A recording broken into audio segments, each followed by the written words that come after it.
जड़ांवाला में पेश आने वाले अफसोसनाक वाक़यात, उनके पीछे क्या वजूहात थी, क्या मुहर्रकात थे, क्या मुआशरती अदम बर्दाश्त शाखसाना थी, जानने की कोशिश करेंगे ह्यूमन साइकोलॉजी से और रास्ता तलाश करने की कोशिश करेंगे सुन्नत नबी सल्लल्लाहु अलैहि वसल्लम की रोशनी में। एंड पे जिक्र होगा कुछ मफादात का, कुछ ऐसे लोगों के मफादात का जो ऐसे वाक़यात से जुड़े होते हैं। इस सारे वाक़े को देखेंगे एक मुख्तलिफ ज़ाविये से। बिस्मिल्लाहिर्रहमानिर्रहीम, अस्सलाम वालेकुम। वीडियो शुरू करने से पहले मैं कुछ वाक़यात बयान करना चाहूँगी। एक मरतबा का करीम अलैहिस्सलातु वस्सलाम मस्जिद नबवी में तशरीफ़ फरमा थे। एक बद्दू आया, उसने मस्जिद नबवी की तौहीन की। सहाबा किराम रिज़वानुल्लाहि अजमईन गुस्से में आ गए, उसे मारना चाहा। हुज़ूर पाक सल्लल्लाहु अलैहि वसल्लम ने मना फरमाया। हुज़ूर पाक सल्लल्लाहु अलैहि वसल्लम ने उसे पास बुलाया, उसे समझाया कि मस्जिद अल्लाह का घर है, ये ज़मीन पर मुक़द्दस जगह होती है और इसकी बेहुरमती नहीं करते। बद्दू ने मुआफ़ी मांगी और तौबा की। फिर एक मरतबा आका करीम अलैहिस्सलातु वस्सलाम मस्जिद नबवी में ही तशरीफ़ फरमा थे कि नजरान से ईसाइयों का वफ़द आया। उन्होंने हुज़ूर सल्लल्लाहु अलैहि वसल्लम से इजाज़त चाही कि हमें इजाज़त दें, हमारी इबादत का वक़्त हो गया है। हुज़ूर पाक सल्लल्लाहु अलैहि वसल्लम ने उन्हें मस्जिद में अपनी इबादत करने के लिए कहा और फरमाया कि ये भी अल्लाह का घर है, तुम यहाँ पर अपनी इबादत कर सकते हो। एक दूसरा वाक़या हज़रत उमर रज़ियल्लाहु ताला अन्हु के दौरे खिलाफत का। यरूशलेम को फ़तह किया गया। आप रज़ियल्लाहु ताला अन्हु बैतुल मक़दस में गिरजा घर में एक पादरी के साथ मौजूद थे। नमाज का वक्त हुआ, हज़रत उमर रज़ियल्लाहु ताला अन्हु चल दिए।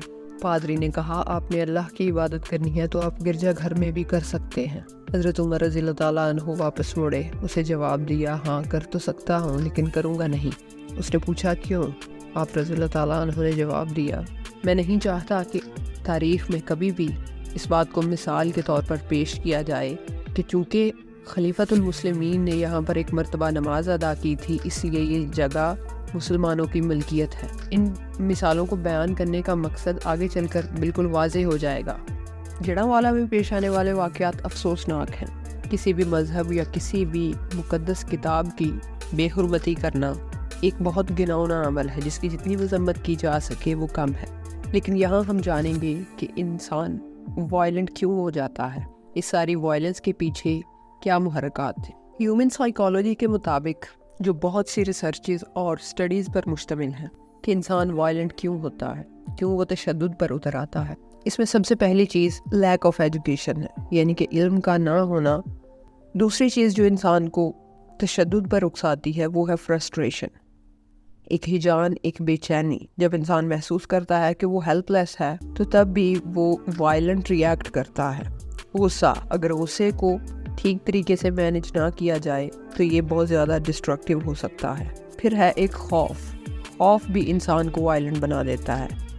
पेन, जब इंसान किसी दुख, तकलीफ़ या कर्म से गुज़रता है तब भी वो वायलेंट हो जाता है।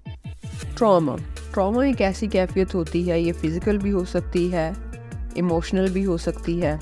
तहकीकात से ये भी साबित हुआ है कि जो लोग नशा करते हैं या किसी भी किस्म के एडिक्शन में मुब्तला होते हैं वो भी वायलेंटली रिएक्ट करते हैं। मेंटल इलनेस भी इसकी एक वजह है, जिसे हम दिमागी बीमारी या दिमागी खलल कहते हैं। कुछ सकाफ़त और उसमें मौजूद फैक्टर्स ऐसे होते हैं जो इंसान को वायलेंट होने पर मजबूर कर देते हैं। इसके अलावा जो एलिमेंट होते हैं कि वो लोग ज़्यादा वायलेंट होते हैं जो दूसरों की बातों में बहुत जल्दी आ जाते हैं।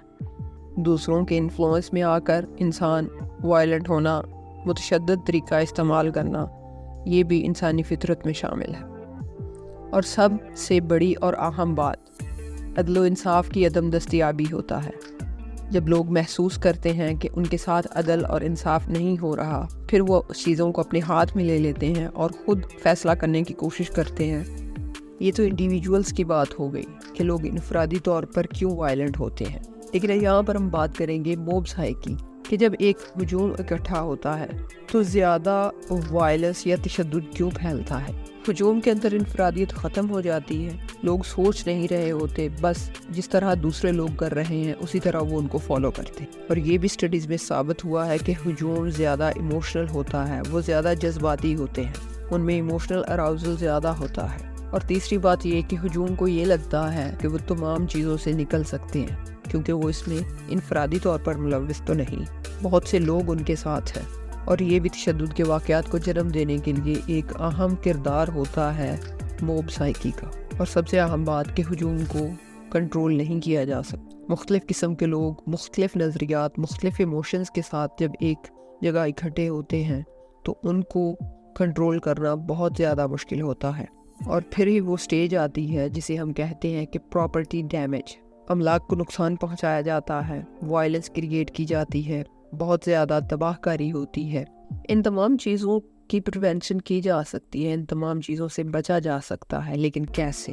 آپ کو یاد ہوگا ویڈیو کے شروع میں نے بات کی تھی کہ آقا کریم علیہ الصلوۃ والسلام کی سیرت طیبہ سے ہمیں ایک واقعہ ملتا ہے کہ ایک بدو نے بے حرمتی کی مسجد نبوی کی۔ حضور اکرم صلی اللہ علیہ وسلم کا کیا راستہ تھا؟ آپ صلی اللہ علیہ وسلم نے اسے بہت پیار سے سمجھایا، جس پر اس نے توبہ کی، حضور اکرم صلی اللہ علیہ وسلم سے معافی مانگی۔ یعنی کہ ہم تعلیم کے ساتھ بہت ساری چیزوں کو بہتر کر سکتے ہیں۔ لوگوں کو ایجوکیٹ کرنا ایک چھوٹی سی بات نہیں ہے، نہ ہی اسے شارٹ ٹرم میں کیا جا سکتا ہے، اس کے لیے بہت زیادہ وقت درکار ہے۔ ڈسٹرکشن اور وائلنس کو ختم کرنے کے لیے ایک اور قدم اٹھایا جا سکتا ہے، وہ یہ کہ لوگوں کو عدل و انصاف کی فراہمی کو یقینی بنایا جائے تاکہ لوگ قانون کو اپنے ہاتھ میں نہ لیں۔ اور تیسری اہم بات یہ کہ لوگوں کو سیلف پوزیشننگ کا احساس دلایا جائے، سیلف بلانگنگ کا احساس دلایا جائے، یہ سمجھایا جائے کہ جس پراپرٹیز کو آپ تباہ کر رہے ہیں وہ بھی کسی کی ملکیت ہے، وہ بھی آپ ہی طرح کا انسان ہے۔ اس قسم کے واقعات سے بہت سے لوگوں کا روزگار چھن جاتا ہے۔ اور ایک عجیب بات یہ ہے کہ ہم لوگ اپنی چیزوں کا تو بہت خیال رکھتے ہیں لیکن ہم اس پراپرٹی کی کوئی کیئر نہیں کرتے جو کسی دوسرے کی ملکیت ہے۔ اس وطن میں رہنے والوں کو یہ احساس دلانا ضروری ہے کہ یہ وطن ان کا ہے، اور فرسٹریشن کو ختم کرنے کے لیے یہ ہوپ لیسنس، ہیلپ لیسنس، اس سب کو ختم کرنا ہوگا۔ کہنے میں باتیں آسان لگتی ہیں مگر اسی طرح سے معاشرے میں سے تشدد کو ختم کیا جا سکتا ہے۔ کچھ بات کریں گے مفادات کے بارے میں۔ کچھ لوگوں کے مفادات ایسے واقعات سے جڑے ہوتے ہیں، جیسا کہ کہانی جڑا والا واقعے میں بھی سامنے آئی کہ دو فیملیوں کی باہمی چپکلش کی وجہ سے ایک فیملی نے دوسری پر الزام لگایا کہ اس نے قرآن پاک کی بے حرمتی کی ہے، اور دیکھتے ہی دیکھتے مسئلہ بہت زیادہ تباہ کاری کی طرف چلا گیا۔ دوسرے وہ شر پسند عناصر بھی اس میں شامل ہو سکتے ہیں